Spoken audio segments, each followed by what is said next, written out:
नमस्कार दोस्तों। आज हम सुनने जा रहे हैं सौंदर्य की नदी नर्मदा का एपिसोड 4, अध्याय 7, महाराजपुर से ग्वारी घाट, जबलपुर। क्या यह वही सहस्त्रधारा है? सामने तट से जाते समय इसे दिवाली की छुट्टी में देखा था। सचमुच सहस्त्रधारा थी। नर्मदा की अजस्त्र जलधाराओं का सैलाब उमड़ रहा था। दूर दूर तक फैले अनगिनत प्रपात नदी के वेग को चौबाला कर रहे थे। हहराती, उफनाती, बलखाती धारा के पास जाने में बड़ा भय लगा था। और आज बहुत खोजने पर एक सूक्ष्म धारा मिली। नर्मदा का सूखा चट्टानी पाट गर्म गर्म कड़ाह की तरह खौल रहा था। यहाँ हमने भरी पूरी नर्मदा को देखा था। वहाँ इस गर्मी में इसकी सांस भर चल रही है। सब कुछ निर्जीव, सुनसान, नेत्रहीन और मूक। और हो भी क्या सकता था? शताब्दी का भयंकर सूखा पड़ा था। कुएं, तालाब, नदी, नाले प्रायः सूख चले थे। गांव खाली हो रहे थे। पूरा उत्तर भारत अभूतपूर्व जल संकट का सामना कर रहा था। ऐसे में नर्मदा भी सूख कर कांटा रह जाए तो क्या आश्चर्य।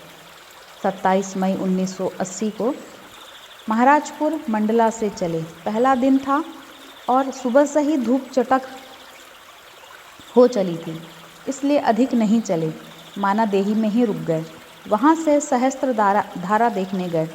यह अंदाज तो था कि धारा सिमट कर रह गई होगी, लेकिन इस तरह से उजड़ गई होगी यह कल्पना नहीं थी। सहस्त्र धारा का वह एक राजेश्वर रूप देखा था। पानी से छलकता, चौके भरता, घन घमंड घोषणा करता। और आज यह दलित द्राक्षा सा रूप देखा, निर्जला, नीरव, मूक और चट्टानों का ढांचा मात्र। उतार चढ़ाव किसके जीवन में नहीं आते। पानी के न रहने से एक फायदा था, नदी का पाट खुली किताब की तरह सामने था। वेगवती धाराओं ने चट्टान को कैसा काटा व तराशा था, इसे हम अच्छी तरह देख सकते थे। तारों की शोभा हम तभी देख सकते हैं जब चांद ना हो। पेड़ों के गठन को तभी समझ सकते हैं जब पतझड़ हो। आज हमें यही मौका मिला था। पानी ने चट्टानों को तराशा तो था। आश्चर्य यह देखकर हुआ कि उसमें बड़े बड़े सुराख कर दिए थे, बिल्कुल गोल। फिर उनको नीचे ही नीचे मिला दिया था। हम लोग एक सुराख से उतरे, दूसरे से बाहर निकले। नदी ने मानो पत्थर के कान बींधे थे। यहीं भंवर होती है। कोई इसमें फंस जाए तो जिंदा बाहर नहीं निकल सकता। आज समझ में आया कि अच्छे से अच्छा तैराक भी अनजान पानी में क्यों नहीं उतरता। दूसरे दिन पौ फटते ही चल दिए। दोपहर की दहकती गर्मी में बुझबुझिया पहुँचे। इस सूखे में भी यह गांव हरा भरा था। यहाँ वन विभाग की नर्सरी है। तरह तरह के पौधे उगाए जाते हैं, खासकर सागौन के। दूसरी तरफ के पौधे थे। मैंने एक मजदूर से पूछा, वे काहे के पौधे हैं? लिपस्टिक के। लिपस्टिक के? मैंने आश्चर्य से पूछा। उसने फिर वही जवाब दिया। मैंने जाकर देखा, वे यूकेलिप्टस के पौधे थे। यहाँ नर्मदा में कुछ अधिक पानी था। प्रपात भी थे पास ही। वन विभाग के कमरे का बरामदा मिल गया तो वहीं टिक गए। कमरे में एक कंपाउंडर रहता था। मंडला से आए उसे 15 दिन हुए थे। बेहद गर्मी थी। रात को बाहर सोए। मैं और यादवेंद्र नीचे ज़मीन पर, कंपाउंडर चारपाई पर। रात के 1:30 बजे बूंदाबांदी शुरू हुई तो मैं बरामदे में आ गया। फिर यादवेंद्र और अंत में कंपाउंडर। हम ज़मीन पर सोए, कंपाउंडर चारपाई पर। कोई 10 मिनट हुए होंगे। कंपाउंडर जोर से चिल्लाया, सांप सांप। हम लोग भी हड़बड़ाकर उठ बैठे। मेरे पास टॉर्च थी, तुरंत जलाई। वह कहने लगा, सांप था मेरी बाह पर। मुझे ठंडा ठंडा लगा तो वह हड़बड़ाकर उठ बैठा। वह बुरी तरह से डर गया था। अटक अटक कर बोल रहा था। डर हम भी गए थे। टार्च और लॉलटेन की सहायता से कोने कोने की तलाशी ली, लेकिन सांप कहीं नहीं था। मैंने कहा, तुम्हें भ्रम हुआ है, सांप कहीं नहीं है। फिर तुम तो चारपाई पर लेटे थे, सांप उस पर कैसे चढ़ेगा? सांप ही था, मैंने उसे अपनी आँखों से देखा। हमें विश्वास नहीं हुआ, लेकिन कोई 10 मिनट बाद देखा, सीढ़ियाँ चढ़कर सांप बरामदे में आ पहुँचा था। उसकी बात सच थी। एक लकड़ी की सहायता से मैंने उसे बाहर किया। एक पत्थर पर पानी था। देर तक पीता रहा। प्यासा था, फिर धीरे धीरे आगे बढ़ने लगा। कंपाउंडर बोला, मारो। मैंने कहा, तुम ही मारो। उसने कहा, मेरा शरीर तो क्या, आत्मा तक कांप उठी है, मुझसे यह नहीं होगा। यादवेंद्र, तुम ही मारो। गुरुजी, आज तक सांप नहीं मारा, मुझसे यह नहीं होगा। मैंने कहा, आप जैसे रथी महारथी इसे नहीं मार सकते तो भला मेरी क्या बिसात। आगे एक शाल वृक्ष के नीचे जाकर वह रुका, फिर धीरे धीरे ऊपर चढ़ने लगा। थोड़ी देर में काफ़ी ऊपर पहुंच गया। सांप को पेड़ पर चढ़ते पहली बार देखा। कंपाउंडर की बात पर अविश्वास करने का कोई कारण नहीं रहा। दूसरी ओर एक दूसरा सांप जो उससे भी मोटा था दूसरे पेड़ पर चढ़ रहा था। हम शायद नागलोक में आ गए थे। रात का घना सन्नाटा, अंधेरा और पेड़ों पर चढ़ते सांप, बड़ा भय लगा। इतने में कंपाउंडर एक छोकरे को लेकर आया। उसी समय पहला सांप पेड़ से नीचे उतर रहा था। जमीन पर आते ही छोकरे ने 2 डंडे जमाए तो सांप का काम तमाम हो गया। दूसरा सांप पेड़ में गायब हो गया, हाथ नहीं आया। ऐसे में नींद कहाँ से आती। बाकी रात जाग कर काटी। कंपाउंडर कहने लगा, कल ही मंडला जाकर इस्तीफा दे दूंगा। 20 साल की नौकरी जाए भाड़ में। हम भी सोच रहे थे कब सवेरा हो और यहाँ से कूच करें। सवेरा होते ही चल दिए। हवा एकदम बंद थी। पूरा भूखंड जल रहा था। पेड़ धूप में कुम्हला गए थे। भरी दोपहर को घाघा पहुँचे। गांव न जाकर नदी किनारे एक पेड़ के नीचे रुके। अब जोरों से लू चलने लगी थी। किसी तरह खाना पकाया, खाकर वहीं लेटे। ज्यों ज्यों पेड़ों की छाया सरकती त्यों त्यों हम सरकते। आंधी उठती तो सारी देह धूल से अट जाती, पर हवा का हिनहिनाना और पेड़ों का रंभाना सुनने में मन रम गया तो लू के थपेड़े खाते हम वहीं पड़े रहे। शाम तक हमारे ऊपर धूल की 4-6 परतें जम गई थी। मैंने मानो मोहनजोदड़ो हूँ और यादवेंद्र हड़प्पा हो, ऐसा हाल हुआ। फ़र्क यही था कि उन प्राचीन नगरों को दूसरों ने खोद कर निकाला था, जबकि धूल की परतों के परे करते हुए हम स्वयं उठ खड़े हुए और चलते बने। घाघा में रहने की व्यवस्था हो गई तो घूमने निकले। पास ही दूसरा गांव है घाघी। यहाँ नर्मदा तट गए। नदी की धारा उस तट पर थी, इसलिए सूखे रेतीले पाट को पार कर सामने तट पर गए। वहाँ जाकर चकित रह गए। कोई धारा नहीं थी। आंखों को विश्वास न हुआ, लेकिन पानी नहीं था। नर्मदा की धारा टूट गई थी। पिछले साल भी गर्मी में चले थे, लेकिन ऐसा कहीं नहीं देखा था। दाहिनी ओर पतली धारा थी, दूर बाईं ओर भी थी, लेकिन बीच में गायब हो गई थी। नर्मदा की गागर एकदम खाली थी। पिछली यात्राओं में हमने नर्मदा का वनवास देखा था। इस बार की यात्रा में हमने उसका अज्ञातवास देखा। हम चाहते तो 10 कदम चलकर उस तट पर पहुंच जाते, लेकिन नहीं गए। नर्मदा ऊपर नहीं है तो क्या हुआ, रेत के नीचे जरूर बह रही होगी, इसलिए हमने उसे हाजिर नाजिर माना और वहीं से लौट गए।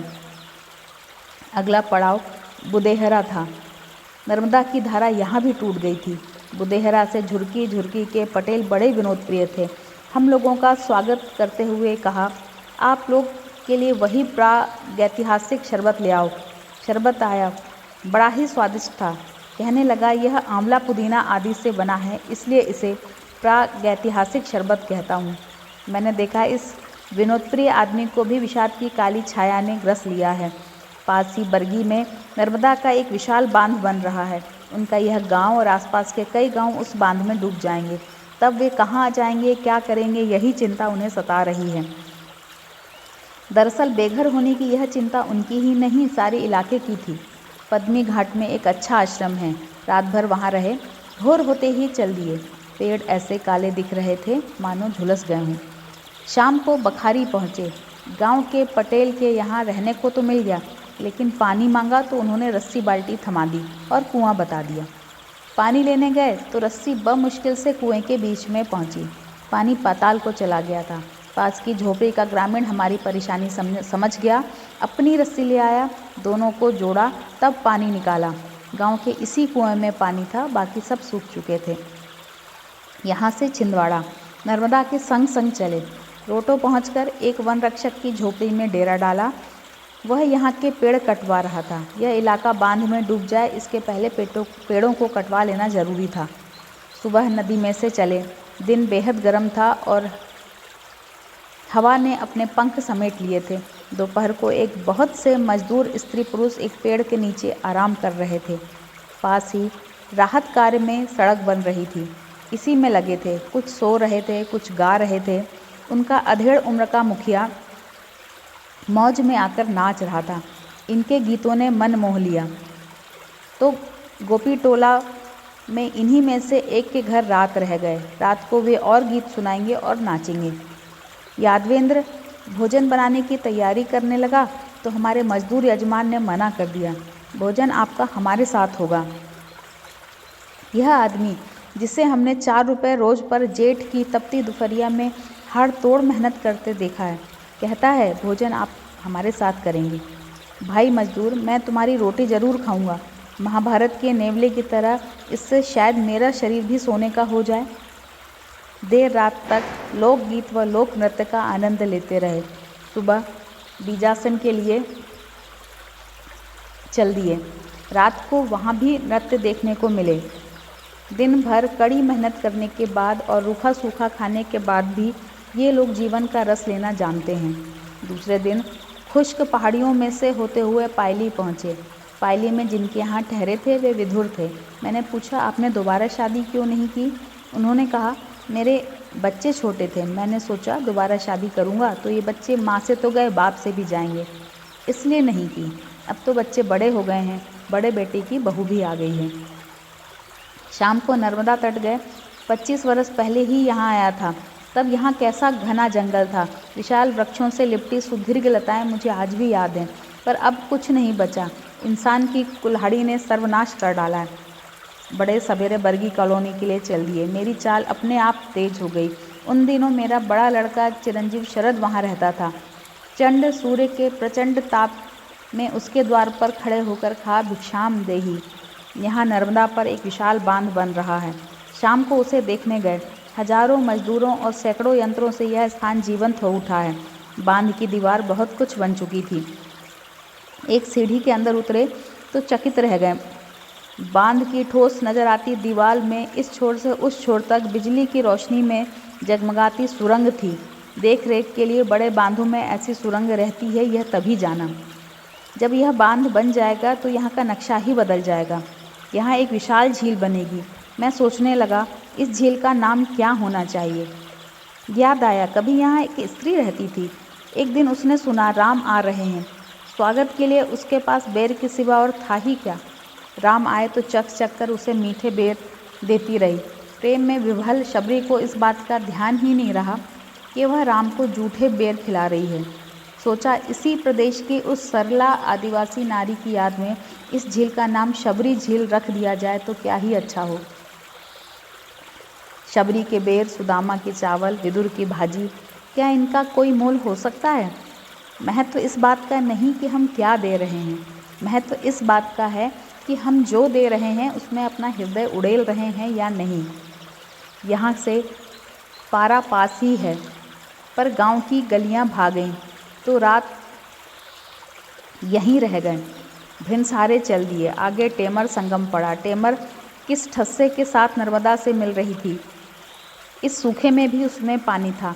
संगम में देर तक स्नान करते रहे। तभी आकाश में बादल घिराए, बूंदाबांदी होने लगी। मैं बहुत खुश हुआ। सोचा, आज त्रिवेणी स्नान हुआ। 2 धाराएं पहले से थीं, तीसरी ऊपर से आ मिली। जब से बर्गी कॉलोनी से चले हैं तब से नया दृश्य बराबर देखने को मिल रहा है। बारूद से चट्टानें तोड़ी जा रही हैं, बड़ी बड़ी नहरें खोदी जा रही हैं। बांध के बन जाने पर ये नहरें खुशहाली की सौगात लाएंगी। सारा इलाका धन धान्य से लहला उठेगा। लेकिन इन परकम्मा वासियों का क्या होगा? नदी के दोनों ओर जब इन नहरों का जाल दूर दूर तक फैल जाएगा और इसमें नर्मदा का जल प्रवाहित होगा, तब परकम्मा वासी भारी संकट में पड़ जाएंगे। इन नहरों को लांघा जाए या नहीं? नहरों को लांघना नर्मदा के लांघने जैसा होगा। नहीं लांघने पर इतना बड़ा चक्कर लगाना पड़ेगा कि फिर वह नर्मदा परिक्रमा ही नहीं रहेगी। तब क्या किया जाए? मेरा विचार है कि जब नर्मदा का स्वरूप बदलेगा तब नर्मदा परिक्रमा के नियमों का स्वरूप भी बदलेगा।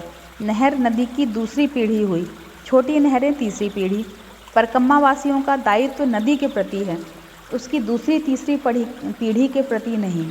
इसलिए इन नहरों को लांघने में कोई दोष नहीं। रात खमरिया में रहे। यहाँ से सड़क मिल गई। दोपहर को ग्वारी घाट जबलपुर आ गए। इस बार की यात्रा पूरी हुई। यात्रा का शुभारंभ इसी ग्वारी घाट से हुआ था। उस तट से गए थे, इस तट से लौटे हैं। लौटते समय सामने के तट के गांवों को देखते ही पूर्व स्मृति के तार झंझना उठते। जिनके यहाँ ठहरे थे उनकी याद आ जाती। खबर भिजवा देते तो मिलने आ जाते।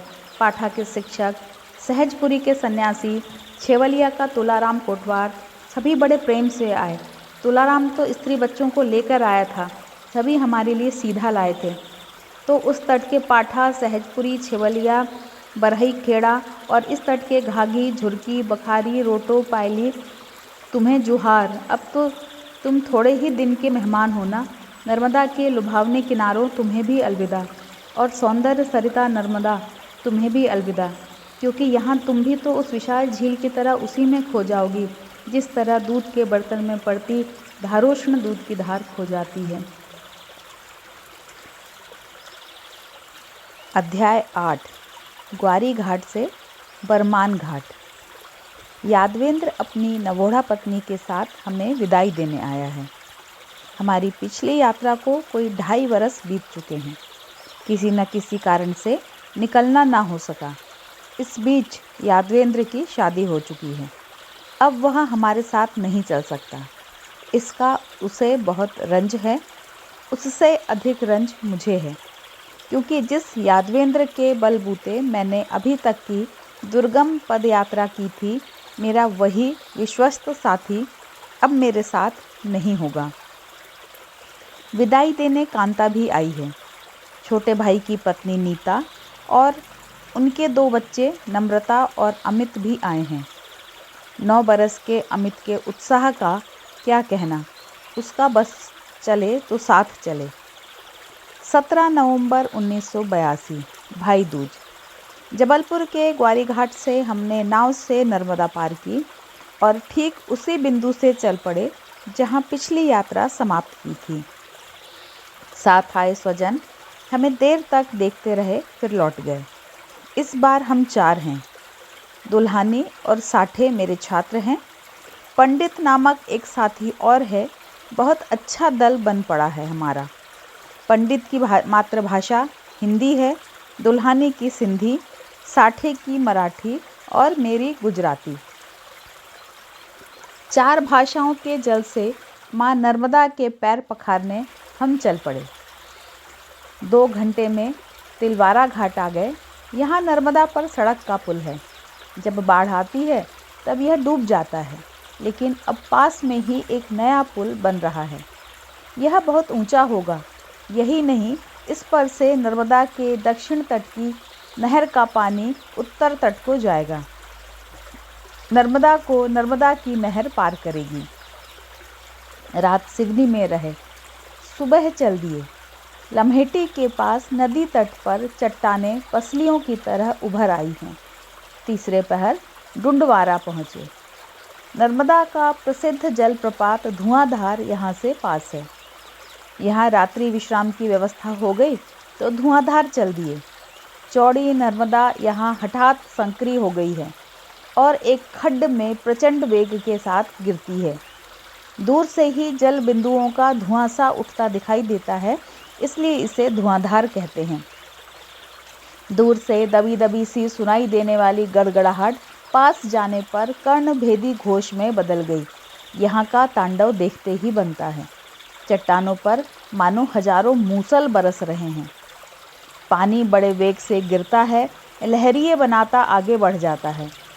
नर्मदा पर यहाँ मस्ती का कैसा अलबेला नशा छाया है। नदी में खूब पानी था और धुआंधार यौवन और जीवन के भरपूर था। देर तक हम उसके आबोताब को देखते रहे, उसकी धमक को सुनते रहे और उसकी फुहार में भीगते रहे। इसी धुआंधार से नर्मदा संगमरमर की कुंज गली में प्रवेश करती है। संगमरमर की चट्टानों को चीरती हुई तंग घाटी में से बहती है और एक अद्भुत सौंदर्य लोक की सृष्टि करती है। कनक छरी सी इकहरे बदन की नर्मदा एक जगह इतनी सिमट गई है कि इस स्थान को बंदर कूदनी कहते हैं। यहाँ नर्मदा मानो सुस्ता रही है या अत्यंत मृदु गति से बह रही है। संगमरमर की विशाल दूधिया चट्टानें, अलस गति से बहती नीरव नर्मदा और निपट एकांत, लगता है किसी नक्षत्र लोक में आ गए हैं। धुआंधार में गुस्से से उबलती उफनती नर्मदा ने मानो यहाँ मौन की दीक्षा ले ली है। धुआंधार के गर्जन तर्जन के बाद यहाँ नर्मदा की शांत जलधारा मानो रौद्र के बाद शांत रस। चांदनी रात में यहाँ नौका विहार होता है, दिन को भी होता है, लेकिन दूधो नहाती पूनम की चांद को यहाँ सौंदर्य की कैसी लहाछेह वर्षा होती है। और कोई 2 किलोमीटर लंबा और सौंदर्य से छलकता यह स्वप्नलोक हमारे जबलपुर के पास है।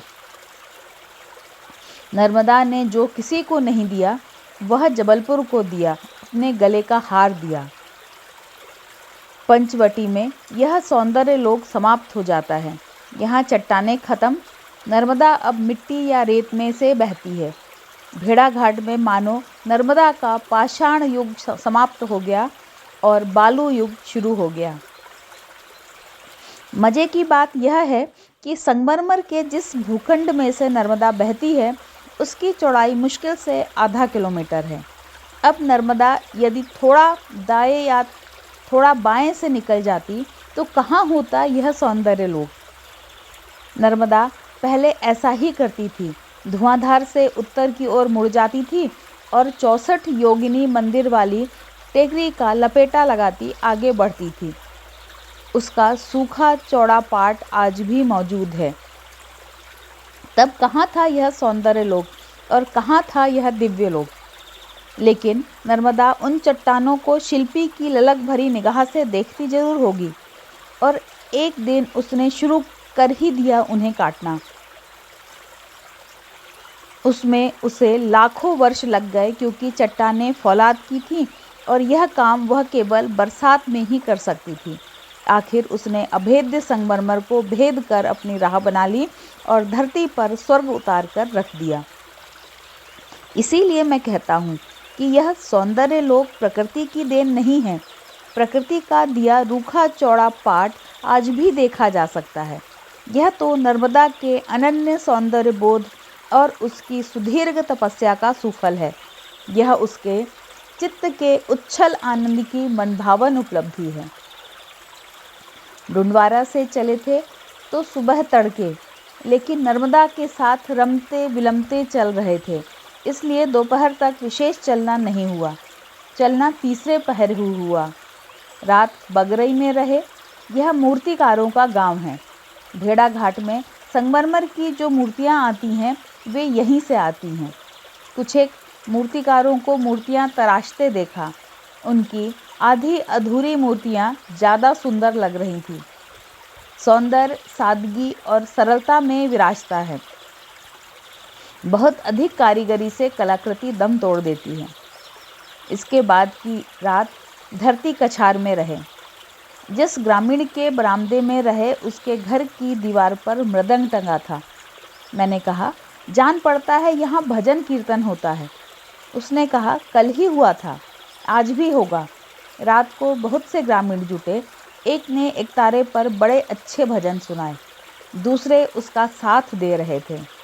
मैंने उनके स्केच उतारे और तारीफ की। तारीफ कुछ ज़्यादा ही हो गई।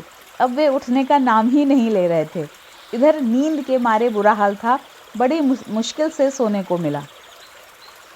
यहाँ से चले तो दोपहर को भीकमपुर पड़ा। एक जगह सुस्ताने बैठे तो कुछ ग्रामीण इकट्ठे हो गए। इनमें गांव का कोटवार भी था। मैंने हमारे बारे में संक्षेप में बताया और कहा कि हम एक साथ अखंड परिक्रमा नहीं कर सकते, इसलिए थोड़ी थोड़ी करके खंड परिक्रमा कर रहे हैं। फिर पूछा, सुबह धरती कछार से चले हैं, कितना चले होंगे? कोटवार ने कहा, यही कोई 5-6 मील। और मैंने पूछा, मील या किलोमीटर? उसने कहा, मील और किलोमीटर एक ही बात है। तब तक और भी लोग आ गए थे। वह उन्हें हमारे बारे में बताने लगे। कहने लगा, ये नर्मदा की अखंड परिक्रमा कर रहे हैं। मैंने घबराकर कहा, अखंड नहीं, खंड। उसने तपाक से कहा, खंड अखंड एक ही बात है। मुझे जोरों की हंसी आ गई। वह बुरी तरह झेप गया। मैंने तुरंत अपनी गलती महसूस की। कोटवार यानी गांव का सबसे बड़ा हाकिम, मुझसे उसका अनादर हो गया, यह ठीक नहीं हुआ। दूसरे ही क्षण वह गरज कर बोला, यहाँ क्यों बैठे हो, सुस्ताने और रास्ता पूछने? चलो मैं रास्ता बताता हूँ। वह हमें नर्मदा तट ले आया। हम वहाँ बैठने ही वाले थे, उसने ललकारा, यहाँ नहीं, वहाँ, सनेर के उस पार। हम वहाँ गए। बाद में दुल्हानी ने कहा, अब समझ में आया कि वह हमें यहाँ तक क्यों ले आया। सनेर के उस पार जबलपुर जिला है, इस पार नरसिंहपुर। उसने हमें जिला बदर कर दिया है, अपराध के साथ ही दंड। काश हमारा दंड विधान इतना त्वरित होता। झांसी घाट के पास 2 परकम्मा वासी मिले, माँ बेटा थे। माँ बेटे को परकम्मा करते पहली बार देखा। रात हम बेलखेड़ी में रहे, वे आगे निकल गए। माँ बेटे खूब चलते हैं। सुबह गांव में स्त्रियों को दही बिलोते देखा। नरसिंहपुर दूध घी का जिला है। अब यह दृश्य हमें रोज दिखाई देगा। दोपहर को झलोर घाट में विश्राम के लिए रुके। पास ही नर्मदा की रेत में 20-22 ग्रामीणों का दल था, साथ में गाजे बाजे भी थे। पता चला कि एक वृद्ध यहाँ से परकम्मा उठा रहे हैं, ये उन्हें विदा करने आए हैं। रात को ही आ गए थे, यहीं खुले में सोए थे। सुबह वृद्ध का मुंडन हुआ, कढ़ाई हुई, प्रसाद बटा। अब जाने की घड़ी आ गई है। बाजे बजने लगे, एक एक करके सभी स्त्रियां नाची। अंत में वृद्ध भी नाचे। फिर बारी बारी से सभी उनके पांव पड़ने और रोने लगे। लेकिन वृद्ध सभी से कहते, नहीं रो नहीं, मुझे हंसी खुशी से विदा करो। मैंने कहा, आज तो हम अभी चले आ रहे हैं, लेकिन कल आपको मिला लेंगे। मैं जमुनिया में रुकूंगा, आपके आने पर ही चलूंगा। फिर चल पड़े। एक स्त्री ने रोते हुए कहा, आप उनका ध्यान रखना, वे मेरे चाचा हैं। जब सब चले गए तो गांव के एक लड़के ने कहा, आप उनके साथ न जाना। क्यों? वे चमार हैं, मांस मगरा खाते हैं। रात मुआर के मंदिर के चौतरे पर कटी। काफ़ी ठंड थी। सवेरे चल दिए। थोड़ी देर में जमुनिया आ गए। वृद्ध के बारे में पूछा तो गांव वालों ने कहा, वे चमार मोहल्ले में मिलेंगे। वहां गए। यह उनके दामाद का घर था, साफ सुथरा लिपा पुता। वृद्ध नर्मदा नहाने गए थे। अधेड़ उम्र के दामाद हमसे कहने लगे, मुझे भी लालच हो आया है, मेरा मन भी जाने को कर रहा है। बहुत अच्छा, ससुर दामाद का साथ रहेगा।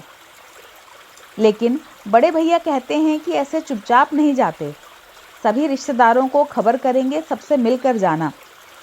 तब कल या परसों निकलिए। पंचांग दिखाते हुए उन्होंने कहा, लेकिन कल से पंचक शुरू हो जाएगा, पूर्णमासी तक निकलना नहीं होगा। तब तक वृद्ध नहा कर आ गए थे। हमें देखकर खुश हुए। मैं इनसे कहता हूँ कि मुझे मत रोको, लेकिन ये मेरी सुनते नहीं। आखिर यह तय हुआ कि दोनों पूर्णमासी के बाद निकलेंगे। गांव के और 2 लोग साथ चलेंगे। तभी मुझे याद हो आया, ये चमार हैं। भिक्षा हम मांगते नहीं, पर यहाँ जरूर मांगेंगे। बरामदे में एक स्त्री दही बिलो रही थी। भिक्षा में हमने मठा मांगा। घर के लोगों को आश्चर्य हुआ, बेहद खुश भी हुए। हमें देर न हो, इसलिए 2 स्त्रियां मिलकर बिलोने लगीं। रस्सी का एक छोर एक स्त्री के हाथ में, दूसरा छोर दूसरी स्त्री के हाथ में। इस रस्साकशी को हम बड़े चाव से देखने लगे। मठा पीकर आगे बढ़े। थोड़ी देर में बरम कुंड आ गए। नर्मदा के मोड़ पर और खूब ऊंचे कगार पर है यह। नर्मदा यहाँ से कितनी सुडौल दिखाई दे रही है, मानो अभी तक वह दुबली पतली मुस्कुराती लड़की थी, अब सुडौल बदन वाली युवती हो गई है। धूप से नहाई नर्मदा को शुभ्र रेतीले पाट का परिधान खूब फब रहा था। गोरी रेत के पास नीली जलधारा हृदय माधुर्य से भर गया। हमारी पगडंडी नर्मदा में से ही है। जब रेत में से जाती है तब पैरों के नीचे रेत चुरमुराती है और चाल धीमी हो जाती है। जब कछार में लगे गेहूं चनों के पौधों में से जाती है तो लगता है किसी बगिया में जा रहे हैं। नदी तट की पगडंडी बनती बिगड़ती रहती है। जो ही पानी नीचे उतरा, इस नई मिट्टी में फसल बो दी जाती है। और पगडंडी नीचे खिसक आती है। पगडंडी लोकगीत की तरह होती है, इसे बनाने वाला अज्ञात होता है, कोई एक इसे बनाता भी नहीं, यह समूह का सृजन है। रात साकल में रहे। पास के घर के ग्रामीणों ने हमें कंडे दिए।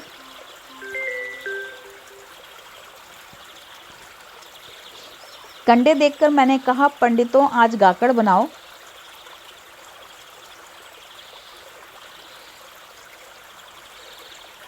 लेकिन पंडित को गाकड़ बनाना नहीं आता। तब वह ग्रामीण विस्तार से बताने लगा कि गाकड़ कैसे बनाए जाते हैं। थोड़ी देर तक तो उसकी पत्नी सुनती रही, फिर बोली, तुम बना क्यों नहीं देते? आज्ञाकारी पति ने तुरंत कंडे सुलगाए। जब वे पूरी तरह जल चुके तब उसके अंगार पर उलट पुलट कर गाकड़ सेकता हुआ बोला, सिक जाने पर ये फूल जाएंगे और फट जाएंगे। घी होगा तो खाने में और मज़ा आएगा। याद आया, एक दिन हम लोग जा रहे थे, रास्ते में पति पत्नी साथ हो गया, बातें होने लगी। हम सामान से लदे फदे थे। पत्नी ने यह देखा तो पति से बोला, तुम इनका थोड़ा सा सामान उठा क्यों नहीं लेते? आज्ञाकारी पति ने तुरंत हमारे झोले ले लिए। मेरा विचार है कि पतियों के सेवा कार्य के पीछे प्रेरणा प्रायः पत्नियों की रहती है। अंगार पर बाटी गाकड़ सिकते देखकर मुझे लगा, प्रकृति के बीच रहने वाला आदिमानव अपने खाद्य पदार्थ इसी प्रकार आग पर भूनकर खाता होगा। थोड़ी अतिशयोक्ति करके हम कह सकते हैं कि बाटी प्रकृति है, रोटी संस्कृति है और पूड़ी पराठे विकृति है। उधर कंडों पर गाकड़ सिक रहे थे, इधर स्टोव पर दुल्हानी दाल बना रहा था। दुल्हानी स्टोव जलाने से लेकर खाना तैयार हो जाने तक जुटा रहता, लेकिन साठे की दिलचस्पी केवल बघार में थी। करीने से मसाले निकालता, देर तक तेल में भूनता, फिर बघारता या छौंकता। एक दिन खीर बनाने का आयोजन हुआ तो वह इसे भी बघारने की तैयारी करने लगा। बड़ी मुश्किल से समझाया कि खीर को नहीं बघारते। वैसे उसके बघार के कारण भोजन सुस्वादु बनता था, पर मिर्च काफ़ी देता था। एक दिन उसने ढेर सारी हरी मिर्च काटी। मैंने घबरा कर कहा, इसकी आधी ही छोड़ना। उसने आधी से भी कम मिर्च छोड़ी। उसकी आज्ञाकारिता पर मैं बहुत प्रसन्न हुआ, लेकिन थोड़ी देर में यह कहते हुए टमाटर डालने से मिर्च का तीखापन आधा रह जाएगा, उसने बाकी मिर्च भी झोंक दी। घुघरी के पास चट्टानों में से बहती नर्मदा का शोर सुनाई दिया। कितने दिनों बाद सुनाई दिया। यहाँ से पिपरिया मंदिर में आश्रय मांगा तो पंडित जी ने टकासा जवाब दिया, यहाँ कोई जगह नहीं है। कहीं कोई व्यवस्था नहीं हो रही थी और अंधेरा घिरने लगा था। तभी एक वृद्ध आए और कहने लगे, चलो मेरे घर चलो। रास्ते में लोगों से कहते आए, पाहुने आए हैं, घर ले जा रहा हूँ। एक साधु को उन्होंने पहले से ही आश्रय दे रखा था। हम 4 को और ले आए। मैंने कहा, आप हमें बिल्कुल अपने जान पड़ते हैं। उन्होंने कहा, इस संसार में कोई अपना नहीं। फिर रुककर बोले, और कोई पराया भी नहीं। है ना उलझन की बात। सुबह चले तो गरारू के पास नर्मदा चट्टानों में शोर करती मिली। समनापुर के पास हथिया में वह संगमरमरी चट्टानों में से बहती है। अपने संगमरमरी लिबास में वह हमेशा अच्छी लगती है। रात चिंकी में रहे। सुबह चले तो धुआंधार पड़ा, छोआ धुआंधार। छोटा है तो क्या हुआ, है तो शेर का बच्चा। लहरों का वही एक दूसरे को धकियाना, छल्ले बनाना, उमड़ना, घुमड़ना और चट्टानों को तराशना। दोपहर को पड़ी शेर नदी। नर्मदा से वह कैसी चुपचाप मिल रही थी। दोनों रेत में बहती हैं, इसलिए कोई शोर नहीं। पानी इतना साफ कि यदि धूप में झिलमिलाता ना होता तो नदी में पानी न होने का धोखा हो सकता था। हम भोजन से निवृत्त हुए ही थे कि परकम्मा वासियों का एक दल आया। उसमें 2 स्त्रियां भी थीं। खाते पीते घर की जान पड़ती थी। पता चला कि दोनों बहनें हैं, अमरकंटक से चली हैं। बेलखेड़ी में चतुर्मास किया था। मैंने पूछा, रास्ते में कोई तकलीफ? बड़ी बहन ने कहा, कैसी तकलीफ? मैया ने हमें फूल की तरह रखा है, वे यहीं रुकेंगे, सोएंगे कहाँ? उनके एक साथी ने कहा, ये बहनें साथ में हैं, इसलिए ऊपर कुटी में चले जाएंगे, वरना यहीं रेत में सो जाते। ऐसी ठंड में? ठंड अभी पड़ ही कहाँ रही है। हम ठंड से परेशान हैं। ये कह रहे हैं कि ठंड शुरू ही कहाँ हुई है। इस दल में भी वे माँ बेटे नहीं थे, खूब चलते हैं। शाम को सतधारा पहुँचे। चारों ओर चट्टानें छितरी हुई थीं। कहीं कहीं ऐसा लगता था मानो नदी में कुंड बन गए हों। अत्यंत मनोरम दृश्य था। यहाँ नर्मदा पर सड़क का पुल है। बहुत कम पुल ऐसे सुंदर स्थान पर होंगे। थोड़ी ही देर में शाम हो गई और अंधेरा फैलने लगा, लेकिन यहाँ से बरमान ज़्यादा दूर नहीं है, इसलिए अंधेरे में ही आगे बढ़े। आकाश के कछार में तारों के पौधे निकल आए। दूर मंदिरों से आरती का स्वर सुनाई देने लगा। आखिर अंधेरे में ऊंची अटपटी और खड़ी कगार चढ़कर धर्मशाला पहुँचे। वहाँ पहले से ही बहुत से परकम्मा वासी ठहरे थे और एक भी कमरा खाली नहीं था। आखिर एक वृद्ध भिक्षुक ने हमें अपने कमरे में ठहरा लिया। हमें विश्वास था कि वे माँ बेटे यहाँ जरूर मिलेंगे, क्योंकि आज हम कोई 20 किलोमीटर चले थे, लेकिन वे यहाँ भी नहीं थे। ओह, वे चलते हैं या उड़ते हैं?